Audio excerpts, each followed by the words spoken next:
Hi అండి. Hi Usha గారు, రండి కూర్చోండి.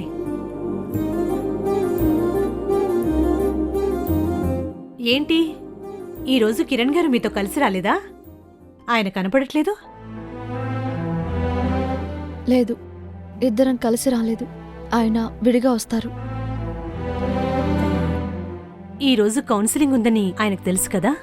ఆ, తెలుసండి. చెప్పాలంటే ఈరోజు కౌన్సిలింగ్ గురించి మర్చిపోలేదు కదా అని ఆయనే నాకు కాల్ చేసి మరీ అడిగారు.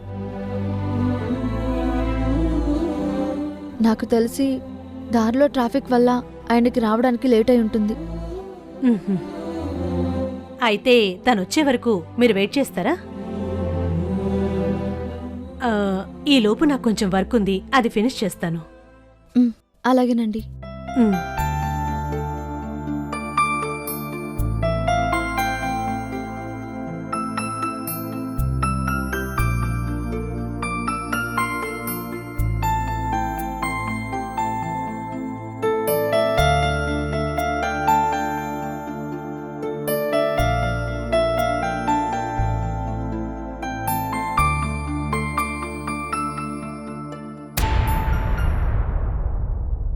ఎవండి?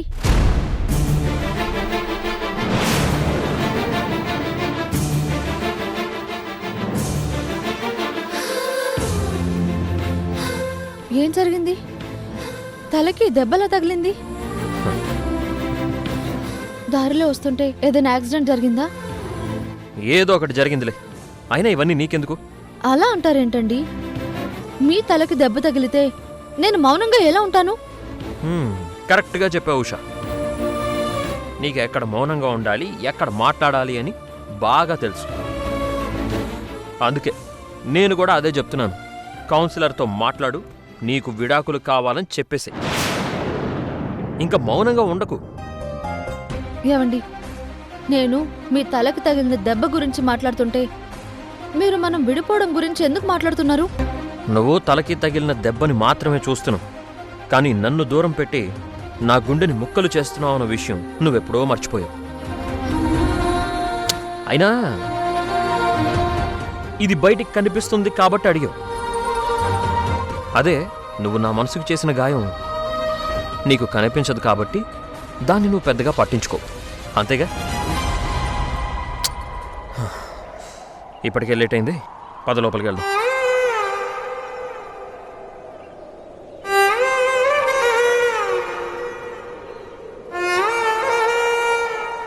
కిరణ్ గారు, తలక గాయమేంటి? ఏం జరిగింది? ఏం లేదు కౌన్సిలర్ గారు, ఇక్కడికి వస్తుంటే కార్కి చిన్న యాక్సిడెంట్ జరిగింది, అంతే. మీరు రెస్ట్ తీసుకోవాల్సింది పోయి అసలు కౌన్సిలింగ్ ఎందుకు వచ్చారు? ఈరోజు కౌన్సిలింగ్ క్యాన్సిల్ చేసుకుందాం. మీరు కొంచెం క్యూర్ అయ్యాక మళ్ళీ పెట్టుకుందాం. పర్లేదు, నేను బానే ఉన్నాను. నాకేం రెస్ట్ అవసరం లేదు. మీరు కౌన్సిలింగ్ స్టార్ట్ చేయొచ్చు. ప్లీజ్, నేను చెప్పేది వినండి కిరణ్ గారు. ఈరోజు కౌన్సిలింగ్ క్యాన్సిల్ చేస్తున్నాను. మనం నెక్స్ట్ టైం ఈ సెషన్ని కంప్లీట్ చేద్దాం. మీరింటికి వెళ్ళి రెస్ట్ తీసుకోండి. ఉషా గారు, ఆయన తీసుకెళ్ళండి.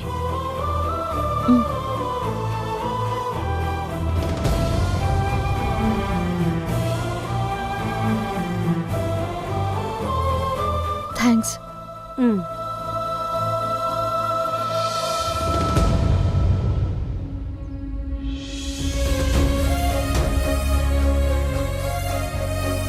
ఏవండి,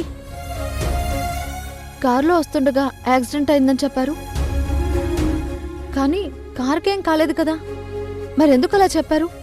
అసలేం జరిగింది? ఏం జరిగిందన్నది నీకు అనవసరం ఉషా. నేను నీకు సర్వీస్ చేయాలన్నావు, దాని గురించి ఏమైనా చెప్పు, వింటాను. అడుగు, చేస్తాను. అంతేగాని తలకి దెబ్బ తగిలిందని నువ్వు నా పైన చూపించే సింపతి నాకు అక్కర్లేదు. ఈయన నా పైన కోపంతో చెప్పట్లేదు, కానీ ఏదో పెద్ద ప్రమాదమే ముంచుకొచ్చిందని నాకు అర్థమవుతుంది.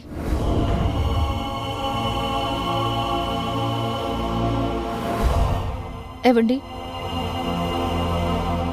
మీరు జాగ్రత్తగా ఇంటికి వెళ్ళండి. నేను ఇంటికి వెళ్ళాక మీకు కాల్ చేస్తాను.